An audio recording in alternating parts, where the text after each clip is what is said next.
Great. Can you hear me? Okay. Well, It's a good that's first 4 questions answered. Fantastic, Ellen. And we could be here for an hour and a half hearing about the journey that you've been on around the circular economy.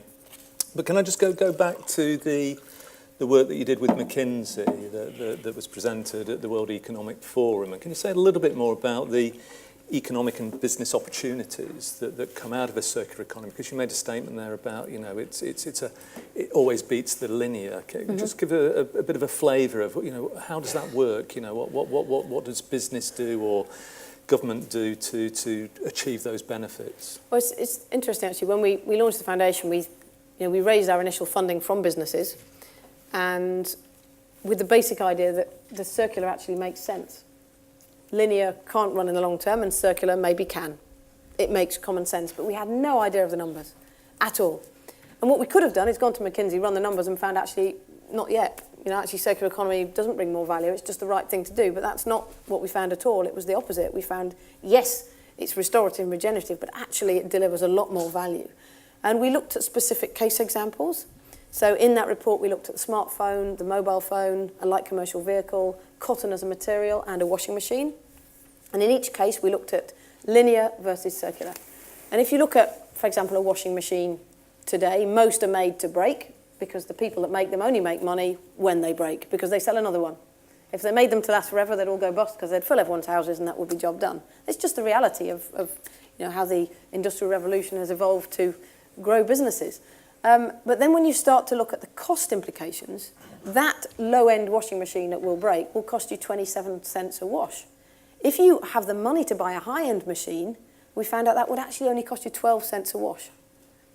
So if you switch from actually buying a machine, which involves you paying VAT when you buy it, paying landfill tax when it breaks and you have to get rid of it, and you own everything within that machine when it's in your home, everything. You own the metal, the plastic, you don't really need to, but you do, because that's the model. We buy stuff. Then you're still paying 27 cents a wash. But if you could buy that high-end machine, if you could afford to, most people can't, that's just 12 cents a wash. So within a circular model, maybe you don't buy the machine. Maybe the machine is shipped to your house as part of your washing machine service. You pay less because you don't have to physically own all the materials within the machine. The machine is designed to be repairable, upgradable, and ultimately, because it's owned by the people that make it, when you get the next machine, because yours becomes defunct because the technology's moved on, they take it back because they own it and they know what's in it, so they can recover the materials. I have no idea what's in my washing machine at home. I can take a guess at some electrical components, a bit of plastic, a bit of metal and some concrete, but I'm not an expert in that, nor will I ever be. So once you change the business model, then the economics start to change. Once you stay in the business, change the business model in the economics, then you have that washing machine in a different way, and you create that cycle. And we're beginning to see this, that's just one example from 2012, but we work with Apple, for example, on our C100 program. They've brought out a tariff in the US which says the iPhone upgrade program. Every single year you get a new phone. How cool is that? How cool is Apple? You want the latest technology, the processors are faster, you can do more with them. But the caveat in there is that when you get your new phone every year, the old one goes back to them. It actually says on their page, I think it's the cheapest way to own an iPhone. Yet actually, when you get to the end of the year, you don't own it, it goes back to them. You own the next one. And it's really a lease contract, but the way you market it and the way you communicate it, new phone every year, latest technology, lower price. It sounds fantastic. It is fantastic, but they've built that system that enables that phone to go back to them who know exactly what's in it and can recover the materials or remanufacture or decomponentize it. It builds a system. So from that first report, it was about really understanding the value of a circular economy from a kind of pure dollars perspective or euros perspective or sterling perspective, what's it actually worth, but also trying to work out how do you get to that place. Okay. And in the washing machine example, the higher end machine, presumably less water, less detergent, less waste at the end of life, because there is no end of life. Well, there is no waste because it's owned by the manufacturer and they recover it. So you've designed it out at the outset. Yeah, and actually this is in place. If you look at some of the work Philips has been doing in the Netherlands, Schiphol Airport, they work with a local management company, Cafelli, and they provide lighting to Schiphol Airport. Now, Schiphol Airport doesn't own its lighting, doesn't own the light fittings, it doesn't even pay the electricity bill. Philips and Cafelli do. So they provide the lighting. When new, more efficient technology comes out, because they're paying the electricity bill, of course they change the lighting, because it saves them money. It basically optimises the system because they want to spend less on the electricity. So they change the lighting out. They take it back. They know what's in it. They can recover the materials. It's a completely different model. And so that changes the way you think about things, that why own anything, or be thoughtful about what you own and what you access and what you buy through or you lease or you rent. How you have access to things. And I think, for sure, when you say those things, and why own anything, there are certain things that maybe you want to own. There is, like a rug passed down from your grandmother, or there are things for sure that we would like to own and that on our kind of clothes. There's an awful lot that we don't need to. Yeah. And when you look at companies such as Y Closet in China, I mean, they are leasing clothing. You think, who'd want to lease clothing? But in 2 years, they have 5 million users. They've got over 150,000 clothing options because people don't have storage space. They're busy. They don't have time to go shopping. They get this really cool stuff delivered to their door. The old stuff goes back in a box. It gets cleaned, remanufactured, dissolved, whatever. They can put it back into the system and do the right thing with it if it's intelligently designed in the right way. But it's providing this incredible service. And you'd think that's impossible, and then there it is. So that was 2012. Let's fast forward to 2018. There's been a lot of interest generated, a lot of policy initiatives, a lot of business development. So what are some of the major obstacles and challenges? Why isn't it everybody doing it immediately? What do we have to address in different ways to move towards this new economy? I think that kind of makes me think of 3 things. Now I'm going to have to remember it. Now I've said 3. The first thing I think is understanding what a circular economy is. We are taught linear. We grow up with linear. We go through school learning linear. This is a different way of thinking. When you get it, you think, oh yeah, why would we ever design waste? Why would we ever? But you have to think that. You have to go through that process of thinking, oh yes, this makes sense. I would say that's actually number 1, because once you get it, you get it. It doesn't mean it's easy to put into place, but if you've not got it, you're never going to get there because you're still trying to make that linear line more efficient. So okay. I would say number 1 is getting it. Number 2 is working out how do you make that happen once you get it. In a way, it's, a CEO can say, we're going to be circular. Our business is going to be circular. I get this. This is absolutely the way forward. But then you've got all the middle management who are probably, monitored and rewarded on their sales, which is selling stuff in a very linear way. How do you then change that whole system? And it's not just about saying, we're a CEO, we'll be circular, let's build a circular product. I mean, you could design a phone in a circular way. It could be the most circular phone ever, designed completely to recover all the materials. But if you don't get it back, you've completely wasted your time because it's going to end up in landfill like everything else, or part of it will be extracted from a triple E waste site. It won't be recovered intelligently. So there are many things that have to happen as that second point within the organisation once the CEO gets it to actually make it happen. And that's breaking down the silos, it's changing the marketing, it's changing the financing, it's changing the design. Everything within the business changes because you're shifting from selling stuff as fast as you can, buying materials and making stuff and shifting it, to actually providing what people want as a service. And then the third thing is setting targets. And this has been a really interesting learning curve for us on the New Plastics Economy work, looking at plastic packaging. As I mentioned at the end of the talk, trying to take one material stream and shifting it from being linear to circular. That's really hard. To say, how do we shift all plastic packaging globally? And I'd like to talk about it more, and I'm not sure this is quite the right time in our chat. But go ahead. We set out saying, what are the numbers for global plastic packaging? And we couldn't find an organisation globally who had a handle on the total global flows of plastic packaging. We wanted to work with the experts, but actually we couldn't find anyone who had the total handle. Many people had pieces of the puzzle, but not the total picture. So we actually delayed the project by a year, and we worked with McKinsey, and we did all the analysis on plastic packaging globally. And we discovered some really quite astounding figures. And by the way, this was all done with industry, in cooperation with industry, because we have many companies around the world that we work with, and cities and regions and waste reprocessors. So we were collaborating very much with them. Their names were on the report that we produced. And we found that each year we produce 78 million tonnes of plastic packaging. This number obviously goes up every year at the moment, hopefully not for long. And we found out that of that 78 million tonnes, only 14% globally gets collected for recycling. Of that 14%, 4% is lost through the sorting process, 8% gets downcycled to a lower quality material, and 2% of 78 million tonnes actually gets recycled into the same quality material. 14% gets incinerated, 41% gets landfilled, and 32% leaks out into the natural environment. 32% of 78 million tonnes. And we found actually on that current trajectory there'll be more plastic in the ocean than fish by 2050. And we actually announced that report at the World Economic Forum. We launched it, and it was the most picked up report in the history of the World Economic Forum. No one had ever been covered to a higher extent. And it was really interesting because the companies whose names were on there were producing this stuff. And I think there's a real realization that actually that's not okay. And these numbers were really quite astounding, frightening, perhaps surprising, because I think we think, oh, we're doing quite well at recycling. The reality is globally, we're really not. And so to come back to that third point of setting targets, you then have to work out, okay, guys, we've got a bit of a problem here. This is a really big problem. How are we going to solve it? And the push so early on was, let's pilot stuff. Because all these companies have innovation teams, all of these companies have material scientists, they're trying to do different things, and let's pilot things, let's try this and this and this. And we kind of really kind of took a step back and said, we have to look at the big picture.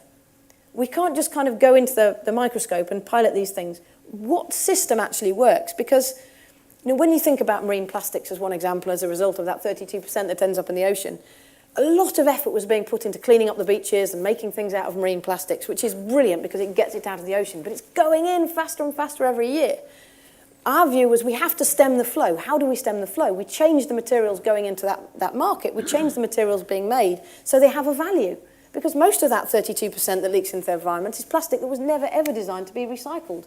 And it can't be recycled because that wasn't in the design brief. The design brief was a little sachet to keep some powder dry or a plastic film to keep a chicken fresh for a few days, which is really important, but not what happens afterwards. So you have to change the system. In order to change the system, those individual company innovations can't do that. It needs everyone to sit around a table, which was a really challenging task, and say, right, what does success look like for the plastic packaging industry? And that was where we started having the conversations around, so how much could we actually design to be completely recyclable? What do we do with the things that aren't recyclable and can't be designed to be recyclable? And then what do we do with the other things? And we found actually as a result of all of those discussions that we believed 50% of plastic packaging could be designable to be completely recyclable, 20% could be reusable and then ultimately recycled when it gets beaten up, so kind of big cartons and things. And 30% was the thin film packaging, which really isn't recyclable. It won't be economically recyclable. So what do you make that out of? Do you redesign that in a different way? Either a different packaging idea, a different distribution idea, or a different material which is biodegradable? And on the back of that, we got the first company to sign up, which was Unilever, saying, we will do that. We will pledge to make 100% of all plastic packaging recyclable, compostable, or reusable by 2025. And now we've got just over 10% of the global market. Pepsi, Coca-Cola, Walmart, P&G, they're all going in saying, yes, we're going to do this, without knowing how to do it. They don't have all the answers, but that's what they're going to achieve, because it has to be 100%. You can't say, we'll do 80%, because everyone thinks they're in the 20% then, and they don't have to do it. And by October, we reckon we'll have 30% of the global plastic packaging market. So that third point of why is this not happening, first you need to understand it. Second, you need to work out how you make that transformation happen, either in a business or a city or a region or a university, or even thinking educationally, it has to break down the silos. You have to think of the system. And then the third thing is, what are the targets? What are you actually trying to get to? What does that success look like? That was a long answer to a very short question. It was. But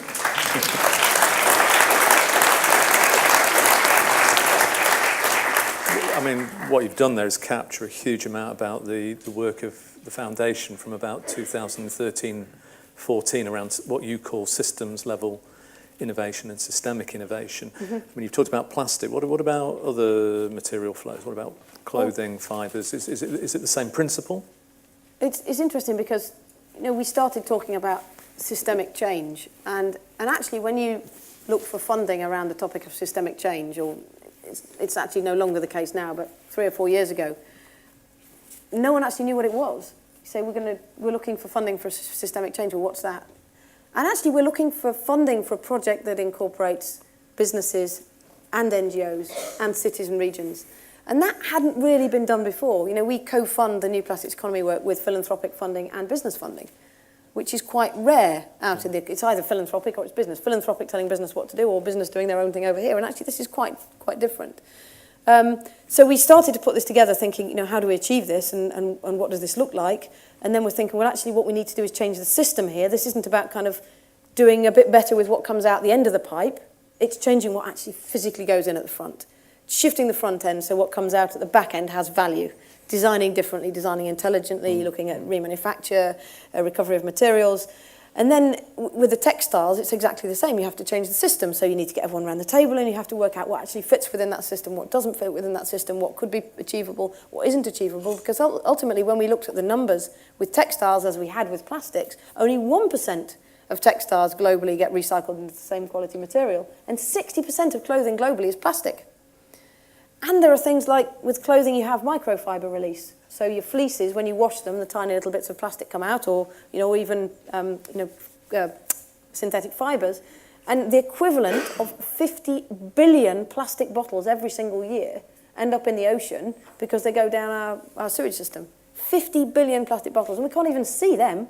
That's not the gyres that we can see floating around. So we have a serious leakage problem that we need to fix. And again, like the plastics, you have to go right back to the beginning and say, how do we fix this? How do we really change the system? And that's exactly what we've done with the textiles industry as we did several years before with plastic packaging. Your ability to recall these numbers is brilliant.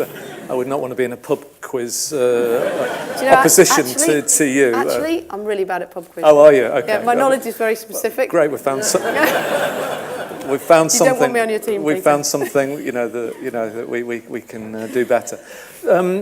You mentioned earlier on, I think in passing, about the work of universities, and you've just finished a piece of work on the growth of interest and output from universities. Can you say a little bit more about that? Yeah, well, obviously, when we first launched the foundation. We felt that, unless you have a generation of young people who come through education seeing circular rather than linear, this is just not going to happen. You can make things happen with business. We've had phenomenal success, with the plastics or with the European Commission, with the Circular Economy Package, with the World Economic Forum. We have seen, it's phenomenal take-up. We've hardly begun to draw the circular economy, but actually the take-up is fast. But you want everyone to see things this way. When we learn linear at school, we need to learn circular at school. So actually that thinking, that circular thinking is absolutely essential to infiltrate out so everybody gets it. Everybody thinks, well, everything needs redesigning. That's such an opportunity. There's an economic opportunity, there's an innovation opportunity, there's a huge opportunity to make this happen. And we believe that right at the beginning of the life of the foundation. We do work in 14 to 19 education, but we also have a huge international university network. We work with over 100 universities all over the world. And around teaching, around innovation, around research on circular economy, because we don't know what it looks like yet. This is still very early days. We're trying to paint this really broad picture. So we've just finished a landscape report looking globally at where the circular economy activity is within universities. And probably 2-3 years ago, things really began to accelerate. There's a lot more discussion around circular economy. As you know, with your previous role at Bradford and our the Schmidt MacArthur Fellowship Programme, we work with specific universities across the world around design, engineering and business to work with not only a fellow from that university, but also, so importantly, a mentor. So you could not apply for the fellowship programme unless you had a mentor from the university, an academic who would come with you for a week summer school. And you attended many of those, or probably all of them, Peter. And for us, that was a really interesting way, not only to learn what circular economy ideas young people had, because it's fascinating, but also to embed circular economy thinking within that university and be challenged by those universities as we're forming what circular economy could look like, to work with others to do exactly that. And within that, there was the Circular Economy Summit. We got all of the fellows and their mentors to come to the summit to hear some of the forefront thinking around circular economy globally, and it was just this absolutely phenomenal conversation. So we learned to... And will that report be issued soon? Yes, the landscape report is available on our website. Okay, so those who want to find out more about what other universities are doing, that's the place to go. Yeah, what in circular economy is happening globally, and where are the hotspots, where's the activity. Right. Okay, before I go to some of the questions that were presented over lunch, I just wanted to ask you a question about when I first met you in 2009, 10, and you were setting up the foundation. I said, how long are you going to keep going for? And you said, probably 7 years. Did I? Yeah. Got that wrong then? So it's 8 years now. So what next for you, and what next for the foundation? So you've told us about where you've got to. What does the next, presumably, 7 years look like? Well, clearly I'm not the person to ask, because if I said 7 years, 8 years ago, I'd be wrong. Yeah. Would I? It's an impossible question. The goal is to get to a tipping point whereby circularity is inevitable. Right. And we are beginning to see that within the plastic packaging industry, because now it is not okay to continue in a linear way, I believe. You know, and when the big guns stand up and say, this is what we're going to do, we don't know how we're going to do it, we're going to make this happen, and this is our deadline, then things really do start to shift. Okay. And they work with all the manufacturing companies, and so that's one example, plastic packaging. I would say that the concept of a circular economy, which is it's all about remanufacturing, it's about different business models, it's different design, it's broad. It's not just taking one material flow and changing it, which we've tried to do with plastics, textiles, and also cities in the circular economy for food. But it's the much broader system as well. So how long does that take? I'd love to think that we'll get to a tipping point and then circular economy will be inevitable. But there's so much to learn, and we're really enjoying this journey of trying to understand what this looks like. If you knew what your life was going to be on day one, it would be pretty boring, wouldn't it? It would be pre-programmed. Actually, what's exciting is we don't know what's going to happen, and life's about the journey, not the destination. The destination kind of helps guide you, but the journey is what's so exciting. So there's no sign of slowing down? No. No, right. Okay. I'd love to think we're not needed anymore, though. Yeah. If someone said tomorrow, well, actually, I think we're at the tipping point, and I'd be off around the world again. Yeah, I'll ask you in another 7 years. Ask me in another 7 years, yeah. Okay. So a few questions from the lunchtime tables. This one was about technologies, which is a really important part of the work that you do. Another report that you've published in the last couple of years. But the question is, how can new technologies either support or restrict the implementation of the circular economy? Well, I actually don't think in today's world you can have a circular economy without the Internet of Things or the IT revolution or IP addresses or access to stuff.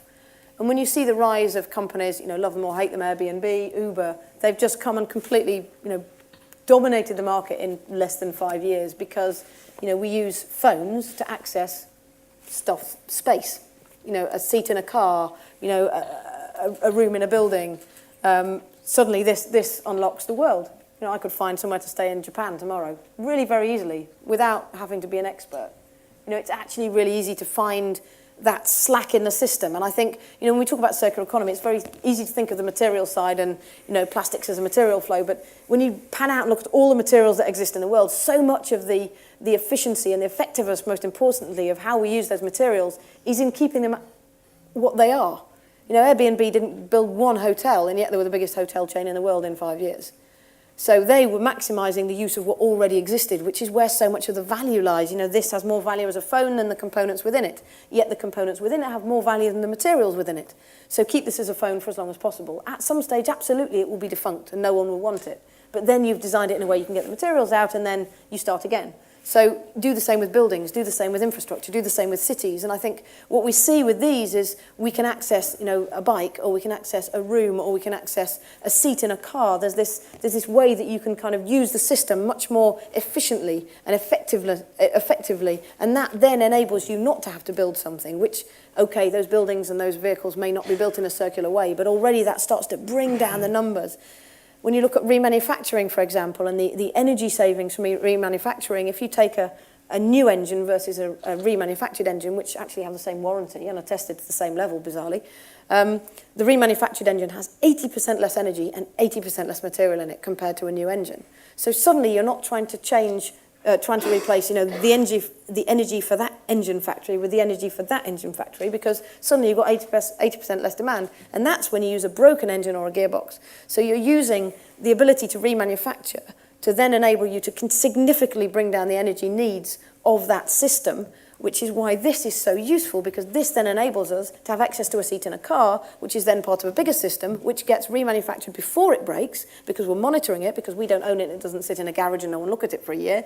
Suddenly you've built a system that can bring down those threshold energy levels. And there is a report on the website that discusses a lot of. I'm just conscious of time and wanted to get through a few more questions. You're going to be running up those stairs in about 8 or 9 minutes. So there is a report called The Growth Within. All the reports are just available to download straight off our website. And The Growth Within looks specifically at Europe, and it's the IT revolution and its impact on the European economy when you apply a circular lens. So you take IT revolution, it was worth 900 billion. Apply a circular lens, it's worth 1.8 trillion. So IT does unlock significant value anyway, but when you apply a circular lens, it doubles it. Okay, so that's technology. There's another question about the role of regulation and policy, both as an enabler and a hindrance. Short answer to that question, so we can get to maybe 3 or 4. really hard. Yeah, I know, So, tricky one. two things, because absolutely policy plays a part, without question. But what we've seen with circular economy, and this happened very early on in our relationship with the European Commission, is that we went into the European Resource Efficiency Platform, we presented it, turned into the Circular Economy Package. It was led by Yanis Potocnik, who was the Environment Commissioner at the time. And then the new Juncker Commission comes in and says, we need growth, we need competitiveness for Europe. We have no time for the circular economy stuff. And then, interestingly, to your point on regulation and is it a hindrance or a help, many of the companies that we work with and others wrote in an open letter to Juncker at the Commission saying, you don't get this. Circular economy is the future of Europe. We need a level playing field. This is about growth. This is about competitiveness. And so, in a way, when you think about policy and you're saying, is it a hindrance or a help? Yes, it can absolutely be a help. But what we saw here was suddenly businesses saying, we want this regulation. We want this to happen. This is something we want to collectively achieve. And that happens very, very rarely. And I think because circular economy is restorative and regenerative and it helps, deliver more value for businesses, they want to make it happen. It just so happens that it reduces carbon emissions and it uses less resources. But actually, it's a pull, not a push. And regulation so often is a push against things and there's lobbying against it. Whereas with circular economy, actually, when the businesses and the cities and the regions want it to happen, it's a very different dialogue with the Commission, for example, as one region. And again, there's reports on your policy work Yep. that are downloadable. So I'm just going back to the plastics piece and what have you, but so I don't want to go talk about the specifics of plastic, but this was a two-part question. Is obviously that has really resonated with a wide range of groups, organisations, the public, etc. Is there anything that we can learn from that particular experience of public concern, media coverage of those issues? Can we apply the same approaches or processes to gaining even more support for the circular economy? I think that's really interesting because we often have this debate: does everyone need to know what circular economy is or not? And actually, I don't think they do. I think when it comes to the plastics issue, particularly, it's an issue. It is actually a very big issue, and many, many, many people now across the world are very mindful of that. But the plastics issue is a result of a broken system, and so much of the communication has been, you need to do better. Peter, you need to put everything in the right bin at home. You need to. It's that kind of thing. I will. You need, but you feel it, don't you? You think actually what, I've been working on this. I'm absolutely by no means a plastic expert. I never will be, but I work with some people who absolutely are, and I've learned a lot about this. There are some plastics I have absolutely no idea what to do with at home. It says check with your local recycling facility. They're not going to know. What are you going to say? I've got a piece of plastic here. Do I recycle? Nobody knows because it's not. And actually, the result is it's not designed to be recycled. So there is absolutely a public element here, yes, but we have to change the system so people cannot put things in the wrong bin.